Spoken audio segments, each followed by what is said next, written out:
Hello everyone, আসসালামু আলাইকুম। আপনারা অনেকে জিজ্ঞেস করেছেন যে ভাইয়া আপনি এই যে ঠিক এইরকম টেক্সচার বা রিপড গ্লাস ইফেক্ট এটা আপনি কিভাবে ক্রিয়েট করেছেন।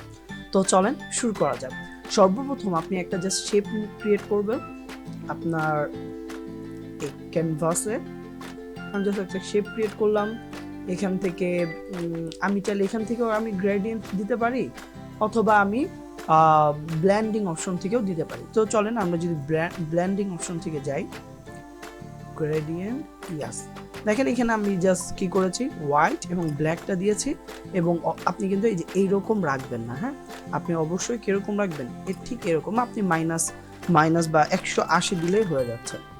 ওকে, এটাকে আমরা কি করব, এটাকে আমরা হচ্ছে অনেকগুলো কপি করব। ওকে, কপি করা শেষ এবং প্রত্যেকটা যদি আমি একটু অ্যালাইনগুলো ঠিকঠাক করে দেই। ওকে, ঠিক আছে। এবার আমরা এটাকে কি করব, পিএসডি ফাইলে সেভ করে দিব। সো আমরা যদি সেভ করে দেই, যদি এটা আছে, আচ্ছা ঠিক আছে, আমরা রিড না লিখে এখন যদি আমরা লিখি লাইন গ্লাস ইফেক্ট, ওকে, সেভ দিচ্ছি। এবার এখানে যা যা আছে সব কিছু আমরা ডিলিট করে দিলাম। এবার আপনি ক্রোমে গিয়ে যে কোনো একটা ইমেজ নিয়ে আসবেন। সো আমি যদি আমার ফজলে রাব্বি সরকার, আমি আমার নামটা লিখছি, নামটা লেখার পরে আমার এই যে এই ছবিটা চলে আসছে, এই ছবিটা চলে আসছে।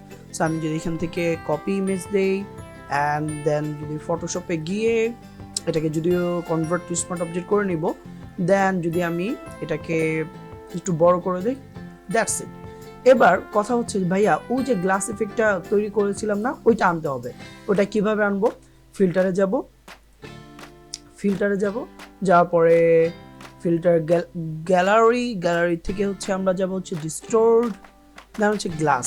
তো আমরা এরকম গ্লাস চাচ্ছি না, আমরা চাচ্ছি কিরকম গ্লাস, রিড অথবা লাইন যে গ্লাসটা ওরকম। তো এটা কিভাবে আমরা এখানে ইম্পোর্ট করতে পারি, এই যে দেখেন এখানে আমার কার্সর দেখছেন, এই যে এখানে দেখেন 3টা লাইন আছে, এখান থেকে লোড টেক্সচার, যদি আপনি এই যে লাইন গ্লাস ইফেক্ট এটা আমরা যদি দেই, দ্যাটস ইট, আমার কিন্তু ইম্পোর্ট হয়ে গেল।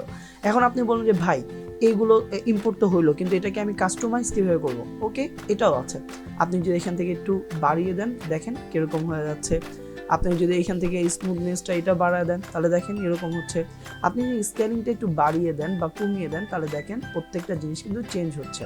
তো এটা আরও মানে আমরা ইমপ্লিমেন্ট করতে পারবো বিভিন্ন প্রোডাক্টের পাশে যদি আমরা নিয়ে যাই, তখন এই জিনিসটা আরো ভালোভাবে ইমপ্লিমেন্ট হবে। সো আজকে এই পর্যন্তই, সব ভালো থাকবেন, সুস্থ থাকেন, টাটা, বাই বাই, আল্লাহ হাফেজ।